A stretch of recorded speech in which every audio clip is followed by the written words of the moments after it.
que pasó con el sector de la vivienda en México, cuáles fueron los impactos en 2020 y cómo se comportaron los precios, así como los créditos hipotecarios.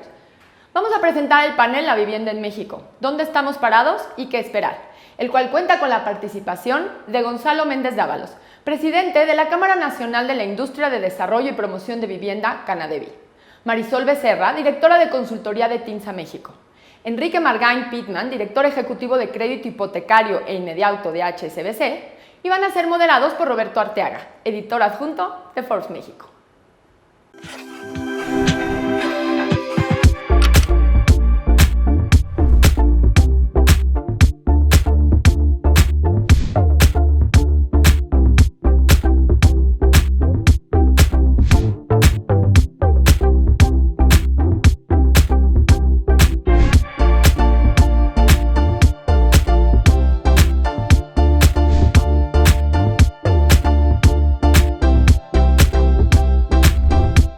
¿Qué tal, amigos y amigas? ¿Cómo están? Yo soy Roberto Arteaga, editor adjunto de Forbes México, y les doy la más cordial bienvenida. Hoy, en el marco de nuestro foro Forbes Conecta Real Estate, la reinvención del negocio inmobiliario, hablaremos sobre la situación de la vivienda en México. Y me da mucho gusto darle la bienvenida a nuestros panelistas. Nos acompañan Gonzalo Méndez Dávalos, presidente de la Cámara Nacional de la Industria de Desarrollo y Promoción de la Vivienda, Canadevi. También le doy la bienvenida a Marisol Becerra, directora de consultoría de TINSA México. Y con un gusto también le damos la bienvenida a Enrique Margain Pitman, director ejecutivo de crédito hipotecario e inmediato de HSBC. Bienvenidos y muchas gracias por estar aquí. Gracias a ustedes, muy amables. Muchas gracias. Me gustaría iniciar este panel lanzando una pregunta a Gonzalo. Me gustaría saber qué pasa con el sector de la vivienda en México durante 2020, qué fue lo que sucedió y qué tan grande fue el impacto de la contingencia para este segmento en México. Gonzalo. Bueno, primero quisiera iniciar saludando a Marisol y por supuesto que Enrique. Les mando saludos. Decirte que el año 2020 fue un año atípico, un año que evidentemente para todo el mundo fue un año diferente y para todas las industrias. No fue la excepción la nuestra. La nuestra también vivió momentos complicados a partir del mes de abril y mayo, como todos lo sabemos. Ante esta circunstancia que vivimos, pues nuestra industria no fue una industria en un principio considerada como una industria esencial, por lo cual tuvimos que detener nuestra actividad en las obras y en la construcción. Esto pues nos mantuvo en una dinámica compleja, una dinámica que tuvimos que superar. Sin embargo, decirte que después de prepararnos con nuestro personal en temas de sanitarios para que no hubiese riesgo y también por ser una actividad en su mayor parte, la construcción de vivienda, la construcción de edificios, es al aire libre, y después de habernos preparado con los protocolos adecuados, estuvimos trabajando de manera muy fuerte con las autoridades, de la mano de nuestra Cámara Madre, la CONCAMIN, así como de la propia SEDATU, el secretario de Hacienda, el propio director del Infonavit y nuestra industria, para poder conseguir que la industria fuera considerada como una industria esencial. Entonces pudimos superar estos 2 meses que estuvimos sin trabajar, el mes de abril y mayo.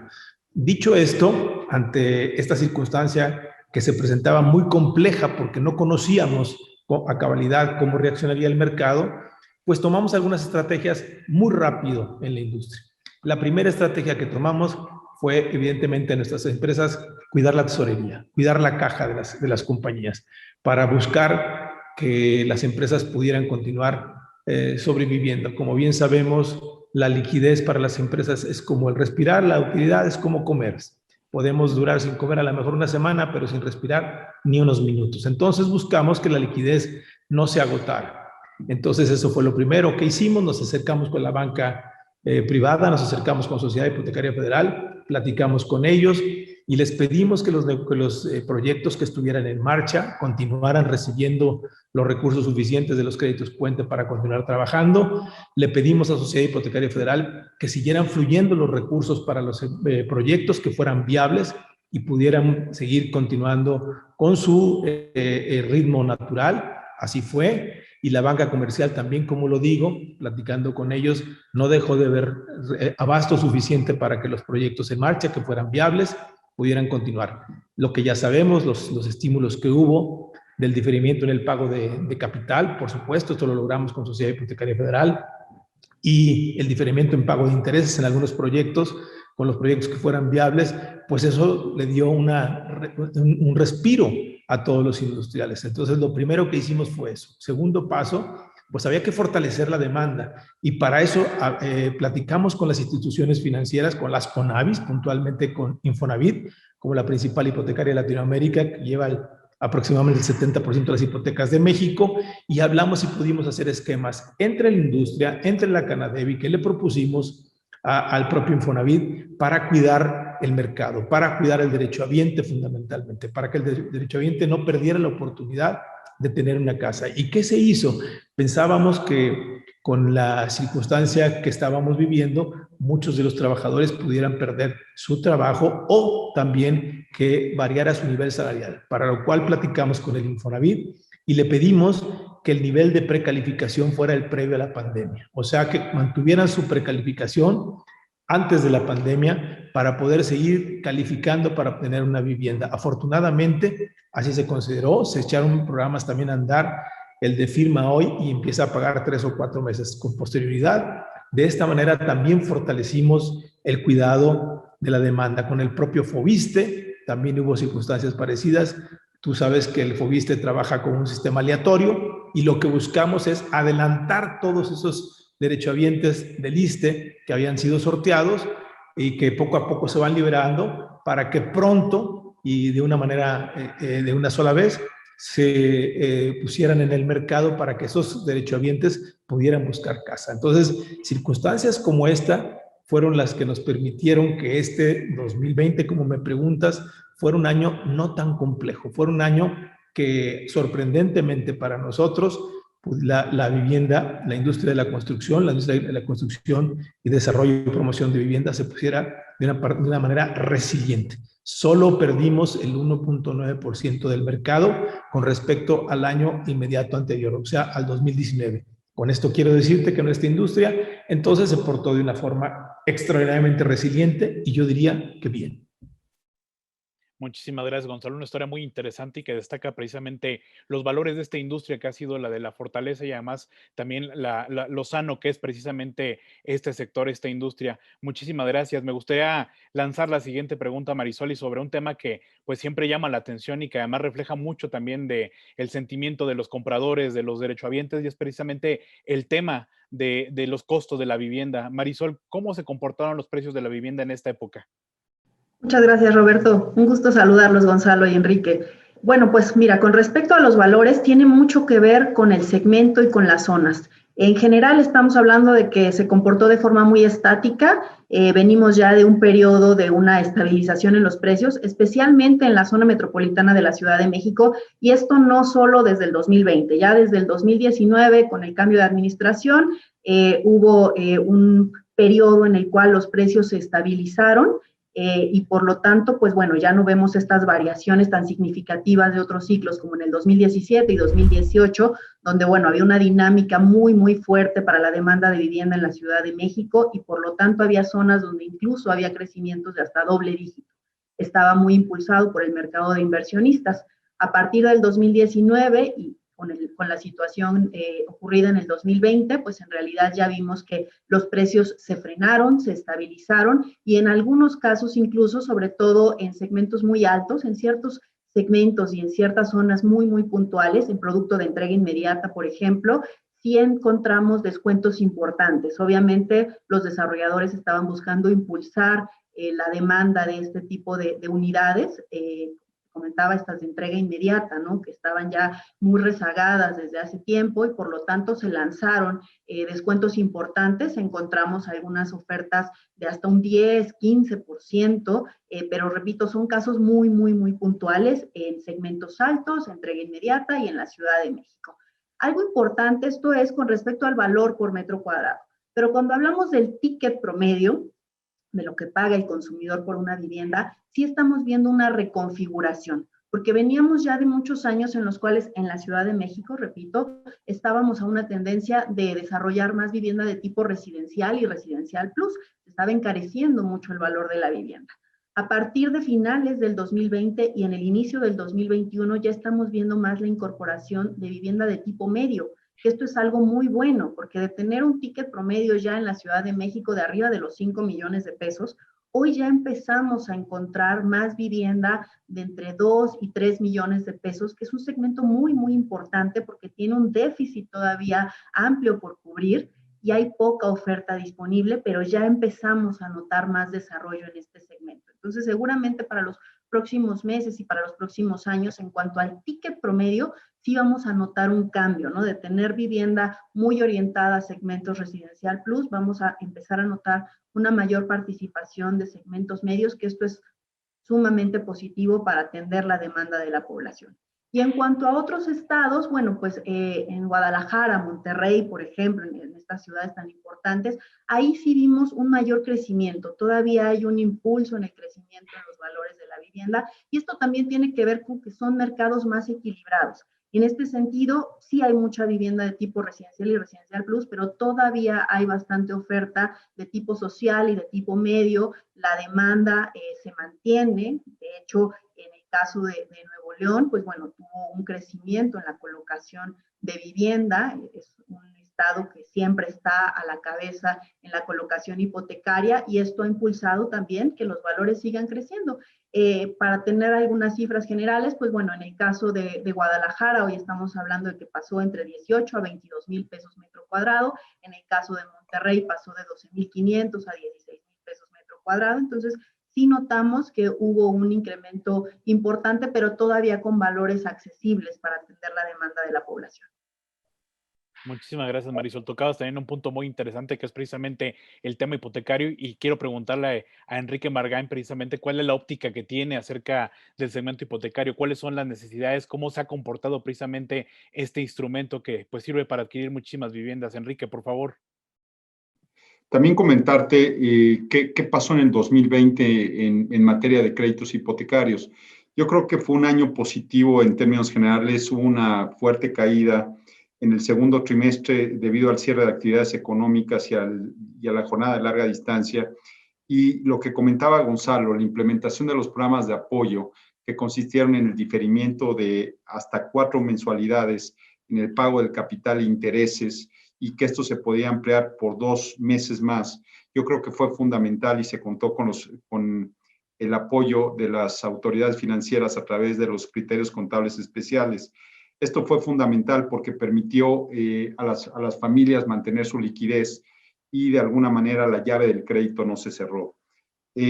Un elemento también importante fue la disminución de las tasas de referencia del bono a 10 años, a 5 años, donde esto permitió que hacia el mes de julio se viera una baja generalizada de las tasas de interés en materia de crédito hipotecario, alcanzando los mínimos históricos en las últimas 2 décadas. Yo creo que esto fue un elemento que también ayudó a impulsar la demanda por créditos hipotecarios. La baja en las tasas de interés también trajo como consecuencia un mayor incremento en la portabilidad hipotecaria. Esto es gente que tenía un crédito hipotecario y que lo trasladaba a otro banco buscando mejorar la tasa de interés, bajar la mensualidad y, por supuesto, la carga financiera. Y esto venía acompañado muchas veces de créditos de liquidez para consolidar pasivos, para poder tener cierta liquidez para afrontar cualquier eventualidad. Entonces, yo creo que también algo que se vio muy, muy positivo hacia final del año es que muchas de las personas que habían pedido un programa de apoyo y que se vencía empezaron a pagar de manera puntual sus mensualidades y los que tenían alguna problemática, que eran los menos, se les daban programas de reestructura que buscaban soluciones definitivas. Entonces, todo esto fortaleció a mantener un mercado de créditos hipotecarios abierto y que continuaba con una fuerte competencia. El año pasado se dieron 123,000 créditos hipotecarios por parte de la banca comercial, representó un 9.9% menos en número de créditos hipotecarios que en el 2019, pero en términos de originación, en términos de monto, se creció 1.9% nominal. Más o menos ese fue el comportamiento considerando la banca y los organismos de vivienda, donde se dan un poco menos de créditos hipotecarios, pero se conserva el monto de colocación que se tuvo en el 2019. Algo que comentaba Marisol, y creo que es algo muy, muy positivo, es que el precio de las viviendas se mantuvo creciendo por arriba de la inflación, y esto al final de cuentas para un crédito hipotecario es nuestro colateral, y esto implicaba el no tener que pedir mayores enganches a las personas que pedían un crédito hipotecario. Y la composición de productos cambió en cuanto que, como comentaba Gonzalo, básicamente se mantuvo los créditos que se otorgaron para adquisición de vivienda y hubo más créditos para remodelación o mejoras de las viviendas por la propia situación, y indudablemente mucho más créditos de traspasos de hipotecas para mejorar las condiciones de los créditos que tenían. Eso es más o menos un panorama de lo que fue el año 2020 en materia de créditos hipotecarios, que lo puedo catalogar como positivo derivado de las circunstancias que vivimos. Muy interesante, Enrique, precisamente este panorama que dibujas respecto al sector hipotecario, pero que también habla mucho de la resiliencia, no solamente de la industria, pero también del cambio del comportamiento del consumidor. Me gustaría en esta parte para hacerle una pregunta a Gonzalo, precisamente, ¿qué sucede con el sector de la vivienda en cuanto a los retos? Sabemos que detrás de cada reto hay una oportunidad. ¿Qué es lo que ocurre en este terreno, Gonzalo? Sí, con mucho gusto te platico, Roberto. Pues mira, yo creo que la industria de la vivienda tiene grandes retos que hoy estamos enfrentando y que estamos trabajando en ellos. Precisamente, yo te diría que el tema de la tramitología, que es un dolor de cabeza para todos los desarrolladores de vivienda en el país, es uno de los que debemos trabajar en conjunto con la Federación y los estados. Y por supuesto que donde más trabajamos es en el municipio. Me parece que el incorporar las ventanillas únicas en las administraciones municipales para poder solicitar los permisos de los desarrollos es lo que estamos trabajando como industria, como cámara, con los principales municipios del país. Ahí me parece que un cuello de botella fundamental que nos hace perder mucho tiempo son los trámites que llevamos de principio a fin. Como ustedes saben, para poder autorizar un desarrollo, muchas veces tardamos hasta 3 años desde la compra del terreno. Eso es muy importante. En eso estamos trabajando fuerte en la mejora regulatoria. Ese es un primer gran reto. El segundo reto importante pues tiene que ver con temas del ordenamiento territorial. Una gran cantidad de los municipios en este país no cuenta con los planes de desarrollo urbano municipales vigentes o simplemente no cuenta con ellos, y entonces no sabemos dónde y cómo se debe crecer en la ciudad. Este es un tema que lo tiene muy claro la propia SEDATU y está trabajando también en la modificación y actualización de los programas municipales de desarrollo urbano. Aquí creo que hay una gran área de oportunidad para fortalecer a los INPLANES que existen, que son los institutos municipales de planeación en las principales ciudades. Es momento de que los municipios no se reinventen cada 3 años, sino que se planeen de manera a muy largo plazo, a mediano y largo plazo, donde se diga cuál es la obra número 1 y cuál es la obra número 30 o número 50. Y no importa el presidente municipal que llegue, se quedaron en la número 12, pues la que sigue es la 13 según la importancia, salvo que haya una eventualidad fuerte. Y para esto, estos institutos municipales de planeación son ciudadanizados, con gente experta y con gente que piensa cómo y dónde debe construirse la ciudad a raíz de los programas municipales de desarrollo urbano. También la propia SEDATU está trabajando en esto. Esos son de los grandes retos que tenemos. Otro de los retos es en la parte financiera, pues que el abasto financiero para la construcción de la vivienda no deje de haberlo, oportuno, suficiente, accesible, y para eso estamos trabajando muy fuerte con la propia Sociedad Hipotecaria Federal, que como saben es el banco que nos provee de los recursos desde la parte financiera desde el gobierno federal, con la propia banca comercial, estamos en mucha comunicación con ellos. Recientemente tuvimos una reunión con el presidente de la Asociación de Bancos de México platicando sobre esto, para manifestarnos el gran interés que tiene la banca comercial en seguir apoyándonos en la adquisición en el abasto de los propios recursos. ¿Qué retos tenemos también importantes? Bueno, el gran reto de este país es que hay que hacer 9.2 acciones de vivienda como déficit. pero si sumamos que hay 650,000 nuevos matrimonios que se hacen cada año, pues este déficit va creciendo día a día. Entonces, y si consideramos que el 50% de esta gente son gente que no está en la economía formal, entonces, entonces podemos pensar que este déficit del 50% es gente que no tiene una seguridad social, como Infonavit o Foviste. Entonces, crear un esquema de tal manera que le podamos llevar vivienda a todos aquellos que no cuentan con una seguridad social y que durante muchos años no han podido tener un crédito accesible, suficiente, oportuno para hacerlo. Otro gran reto es, a raíz de la reforma que manda el señor presidente de la República, a la reforma al Infonavit y al ISSSTE, me parece que es una reforma de gran visión, de gran calado, que va a transformar la vida del Infonavit en beneficio de los trabajadores de México. Y ahí se está instrumentando una gran reforma donde habla, y son los retos que tenemos, de cómo darle vivienda a aquellos trabajadores que algún día fueron cotizantes del Infonavit, pero que hoy no lo son, no son activos. El Infonavit maneja 66 millones de subcuentas, de las cuales activas solo son 20 y no activas son 46 millones, y la idea es que haya un esquema financiero para atender entonces a toda aquella gente que alguna vez estuvo incorporada al Infonavit y hoy no lo está, pero van a poder disponer de su cuenta de vivienda como un enganche para adquirir un crédito hipotecario entre el Infonavit, es la subcuenta de vivienda más la banca comercial.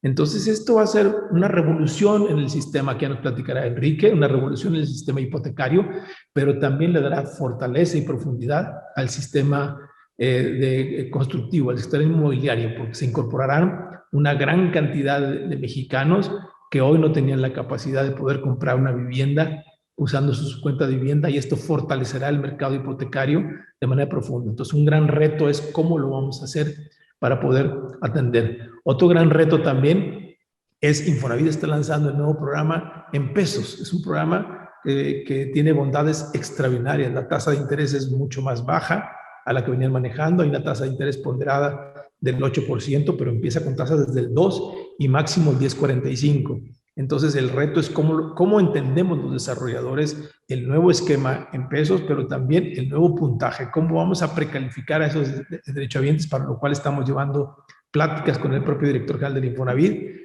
Va a haber capacitaciones para nuestras fuerzas de ventas, para entender los nuevos modelos, los nuevos sistemas que habrá desde el Infonavit. Qué retos también, cómo llevarle dentro de la reforma, cómo llevar ese suelo servido, bien ubicado, con una extraordinaria infraestructura para que el derechohabiente pueda adquirir un terreno y pueda a partir de ahí empezar su patrimonio para construir. Entonces yo te diría que el gran reto al que enfrentamos es cómo vamos a darle una solución habitacional a esos 9.2 millones de mexicanos, donde le llevemos un crédito accesible, suficiente, un producto adecuado, y nosotros poder construir esa vivienda adecuada que necesitan en México. Muchísimas gracias, Gonzalo, por este dibujo precisamente de los retos que están presentes y que además pues, se requieren su atención. Y hay una pregunta que nos hacíamos al inicio del año sobre la demanda de los proyectos inmobiliarios, qué es lo que está sucediendo, qué es lo que iba a pasar. Y precisamente yo sé que TINSA realizó un estudio sobre el primer trimestre de este año donde se habla un poco acerca de la demanda de estos proyectos inmobiliarios. Me gustaría preguntarle a Marisol cuáles son los principales descubrimientos que precisamente llegaron gracias a este estudio. Claro que sí, Roberto. Pues mira, fue un estudio muy interesante que llevamos a cabo en conjunto con Perfilan. Y bueno, uno de los principales hallazgos es que mientras más bajo es el segmento al cual van dirigida la demanda y el nivel socioeconómico de la gente, tienen una mayor disposición de compra en el corto plazo.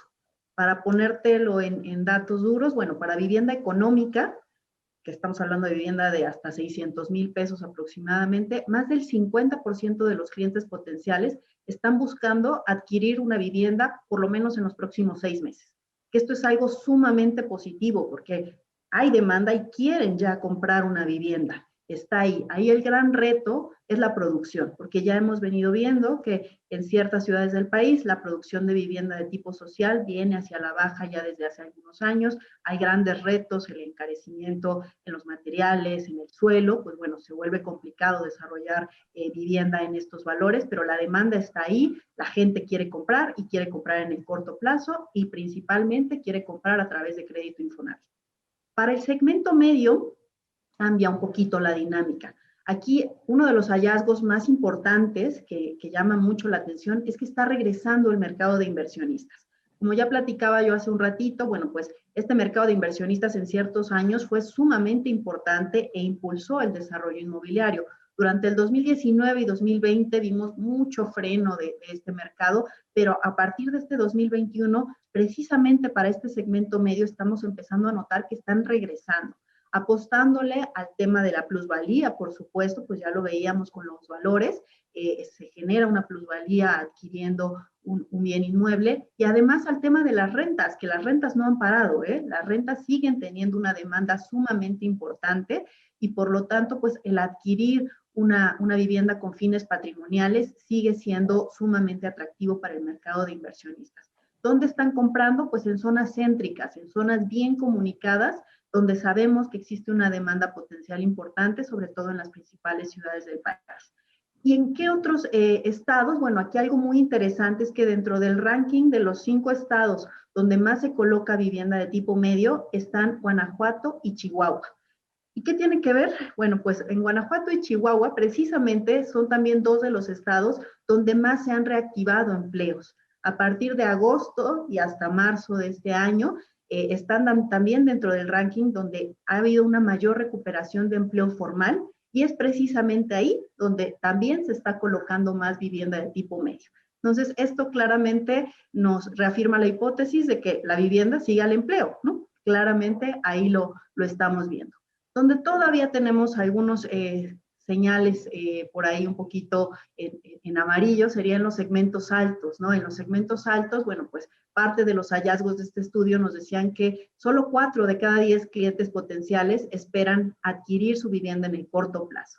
Todavía se la están pensando, todavía están, o sea, sí existe la demanda, sí quieren comprar, pero están aplazando todavía un poquito la decisión de compra, y esto, bueno, pues se vuelve un gran reto para los desarrolladores, cómo convencerlos de que ya no lo aplacen más, de que hoy las condiciones del mercado, las tasas de interés, las facilidades que está otorgando la banca, pues es un muy buen momento para adquirir una vivienda, pero para estos segmentos todavía les está costando un poquito de trabajo tomar esa decisión, y uno de los frenos también es cuando es producto de entrega inmediata, porque en entrega inmediata, pues ellos tienen que hacer un desembolso inicial, pues de cash, ¿no? Lo tienen que hacer, ya no irlo pagando durante la preventa, sino tienen que hacer ese desembolso en una sola exhibición, y pues todavía existe ese temor a descapitalizarse. Entonces, parte de eso son los retos que hoy tienen estos segmentos altos de la vivienda.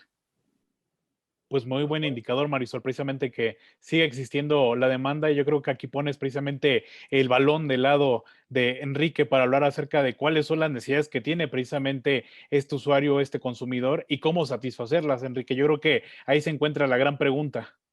Sí, sí, sí. Déjame tocar algunos temas que en México hay 34 millones de hogares, de viviendas. Ya lo comentaba Gonzalo, alrededor de 9 millones hay en rezago habitacional por hacinamiento, falta de servicios o temas de materiales. Y realmente si vemos la demanda potencial, lo que vemos es que en la población económicamente activa, el 41% es lo que llamamos el mercado de los afiliados, aquellos que tienen un programa de seguridad social, ya sea con Infonavit, con Foviste o programas específicos de sus empresas como CFE, Pemex, etcétera, ¿no? En todo este mercado de formales, digamos, gran segmento de asalariados, hay una amplia accesibilidad al crédito hipotecario. La verdad es que hay también un amplio anaquel de productos hipotecarios que buscan satisfacer las distintas necesidades en materia de financiamiento a la vivienda, ¿no? Ahí, digamos, no hay ningún problema, está ese mercado cubierto por Infonavit, Foviste, indudablemente la banca comercial. En la parte de lo que llamamos no afiliados, ahí está la parte formal de este segmento, la que está compuesta por personas físicas con actividad empresarial, profesionistas independientes, pero hay una parte importante que lo llamamos como economía mixta. Es una parte que pueden comprobar parte de su ingreso a través de recibos de nómina, de declaración de impuestos o estados de cuenta, información que tradicionalmente pide la banca, y otra parte principal la reciben en efectivo. Entonces, ahí es donde tenemos que incorporar modelos de inferencia de ingresos basados en buró, y tenemos también que hacer estos estudios socioeconómicos para reconocer esa parte de ingreso y poder considerarla en su capacidad de pago. Yo creo que ahí hay un reto importante de lanzar productos enfocados a este segmento de economía mixta, e indudablemente también es un tema que he platicado mucho con Gonzalo. Hay más de alrededor de 30 millones de personas que están en la economía informal, o sea, que no tienen forma de comprobar sus ingresos, no están en la mayoría de los casos bancarizados, y aquí se tienen que crear esquemas como el de las cajas de ahorro alemanas, donde incorporemos binomios de ahorro-hogar, donde a través del ahorro, de un ahorro programado, sistemático, estructurado, no solo se pueda llegar a un enganche objetivo, sino se pueda determinar la capacidad de pago. Si tú puedes ahorrar de manera mensual 2,000 pesos, quiere decir que tú podrías pagar en un crédito hipotecario 2,000 pesos. Y esos esquemas donde puedes ahorrar durante 3 a 5 años un monto determinado, llegar a un enganche objetivo y a partir de ahí tener garantizado la obtención de un crédito hipotecario, creo que son esquemas que podrían ayudar muchísimo en una economía como la que tenemos en México, donde existe un déficit habitacional, donde las tasas de interés son de un solo dígito, donde indiscutiblemente la estabilidad macroeconómica nos permitiría tener este tipo de esquemas, y podríamos ayudar a satisfacer la demanda de millones de personas que hoy día no tienen acceso a un crédito hipotecario. Creo que hay una gran oportunidad de que podamos seguir desarrollando nuevos productos, atendiendo nuevos segmentos. Ya lo comentaba Gonzalo, hay una muy fuerte oportunidad con toda la reforma a la ley del Infonavit, donde esto abre la posibilidad de crear más productos cofinanciados con los organismos de viviendas, con el instituto, y donde ya en el mes de agosto se lanzará un nuevo producto hipotecario que está enfocado a los derechohabientes no activos, aquellas personas que tienen un saldo de su cuenta de vivienda en el Infonavit, que está generando rendimientos, pero que no la podrían retirar porque ya no están cotizando, sino hasta que cumplan 65 años. Entonces, este programa que se llama Cuenta Infonavit más Crédito Bancario, lo que va a permitir es que cuando estas personas contraten un crédito hipotecario con la banca comercial, van a poder utilizar ese saldo de su cuenta de vivienda, y este crédito que determina el banco de acuerdo a la capacidad de pago que tenga, el Infonavit va a participar hasta con el 30% de la línea de crédito. Este es un producto donde hay más de 1 millón de derechohabientes no activos que tienen más de 120,000 pesos en su cuenta de vivienda, y que esto va a ser un producto que va a permitir incrementar la demanda por créditos hipotecarios. Entonces, en resumen, yo te diría, creo que hace falta generar productos enfocados a este mercado que llamamos no afiliados, no sé si correcta o incorrectamente, pero que hoy día no están teniendo acceso al crédito hipotecario o acceso de acuerdo a su capacidad de pago para la compra de una vivienda. Entonces, creo que hay grandes oportunidades hacia adelante, y yo lo veo como un panorama positivo en función de las oportunidades, y que las tenemos perfectamente identificadas, y que hay una muy buena coordinación, comunicación y colaboración entre la banca, organismos de vivienda, con los desarrolladores, con la Canadevi, que siempre hay una muy estrecha comunicación con Gonzalo. Entonces, esos serían mis comentarios. Muchísimas gracias, Enrique. De verdad que ha sido un placer escucharlos, conversar con ustedes y pues tener precisamente este mapa de lo que ocurre en un sector que detona inversiones, que detona empleos y que sobre todo pues mantiene también este termómetro vigente de la economía. ¿Qué les parece si para cerrar este panel cada uno de ustedes nos regala por favor sus conclusiones y tal vez un mensaje para el público de Forbes? ¿Qué les parece si iniciamos con Gonzalo y en un momento seguimos con los demás? Muchas gracias, Roberto. Con mucho gusto. Pues yo diría que la industria de la vivienda seguirá siendo una industria que tenga un comportamiento extraordinario, así lo diría yo, Recientemente se publicó un análisis que hizo el INEGI junto con la Canadevi, donde es un estudio que se llama Conociendo la Industria de la Vivienda, donde habla de algunas circunstancias que les platicaré, y por lo cual yo pienso que esta industria en las próximas 2 décadas seguirá siendo la industria que impulse el desarrollo y el crecimiento económico de este país, porque abrazamos 37 de las 42 ramas económicas que impulsan la economía nacional, que el 76% de estas industrias y de los insumos tienen contenido nacional, porque generamos 2,5 millones de empleos. Somos la industria que más empleos genera a nivel nacional, porque somos la segunda industria en contribución del Producto Interno Bruto, con el 6% en la contribución, porque en los últimos 6 años hemos crecido por arriba de la inflación, por arriba del crecimiento del Producto Interno Bruto, que ha crecido al 2.1%, nuestra industria ha crecido al 2.8%, estos datos los publica el propio INEGI, porque el bono demográfico pienso que nos durará los próximos 25 años todavía en este país, por lo que decía hace un momento, hay 9.2 millones de acciones de vivienda que hay que hacer en este país, pero hay 650,000 nuevos matrimonios. Y si hoy apenas estamos construyendo lo que pensamos nosotros, 250,000 nuevas viviendas este año. Y si resulta todo lo que aquí hemos hablado, que no tengo duda que así va a ser, pudiéramos alcanzar las 300,000 casas. Lo que quiere decir es que ni siquiera estamos atendiendo los nuevos matrimonios que se generan. O sea, 300,000 nuevas viviendas no alcanzan ni siquiera a satisfacer esto. Decir, por otro lado, que la industria de la vivienda es parte del ordenamiento de un país, de hacer las ciudades ordenadas, sostenibles, sustentables, vivibles, competitivas, con infraestructura adecuada, y eso precisamente es lo que hacemos los desarrolladores. Entonces, pienso que esta industria a mediano y largo plazo tiene un gran potencial para que el país siga avanzando.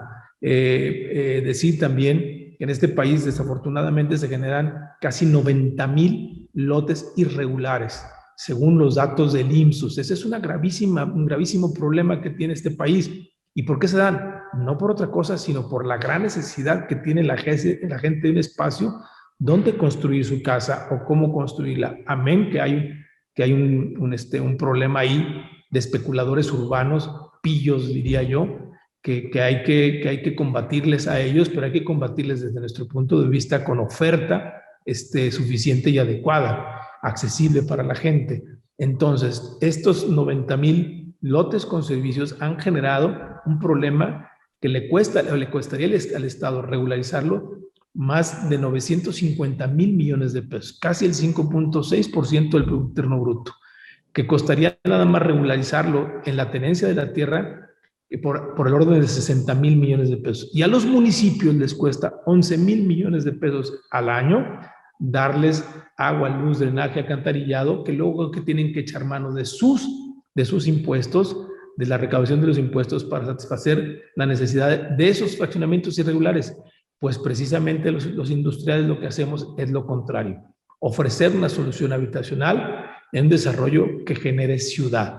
Pienso yo que la vivienda tendrá por el bono demográfico y por lo que estoy hablando y por lo que aquí hemos hablado de las diferentes alternativas financieras que hoy son muy buenas y las que se van a trabajar como vivienda en renta, como vivienda para los trabajadores no afiliados, con esquemas que ya platicaba Enrique, con los que se está gestando desde la propia modernización del Infonavit con la reforma al Infonavit y al ISSSTE. Entonces, este país tendrá a esta industria siendo una industria que seguramente va a potenciar el crecimiento del país. Generamos 1,050,000 millones de pesos por año, ese es el tamaño de la riqueza que genera la vivienda, y por supuesto por el gran satisfactor social. No olvidemos todo esto que he hablado, porque bueno, mi condición de líder de la industria, soy empresario y represento a casi 1,000 desarrolladores en el país, pues es hablar de lo que hacemos nosotros, pero no debo dejar de decir que somos un gran satisfactor social. Somos quien llevamos la vivienda adecuada a los mexicanos, que contribuimos en la infraestructura de este país porque generamos plazas públicas, generamos parques infantiles, sitios de esparcimiento, para hacer deporte, primarias, secundarias, kinders, guarderías, etcétera. Formamos parte de ese entramado que se genera ciudad. Entonces, decir que esta industria seguirá creciendo en los años y va a ser el gran motor que dinamice la economía, seguramente junta con la industria de la transformación de exportación, con la agroindustria, pero esta será esta industria que necesite el país para que genere bienestar social y para que genere economía dentro de nuestro país. Muchísimas gracias, Gonzalo. Marisol, ¿nos regalas por favor tus conclusiones? Muchísimas gracias. Claro que sí, Roberto. Pues coincido plenamente con Gonzalo. Creo que las condiciones están dadas para que la industria de la vivienda siga siendo uno de los impulsores más importantes para la reactivación económica de nuestro país.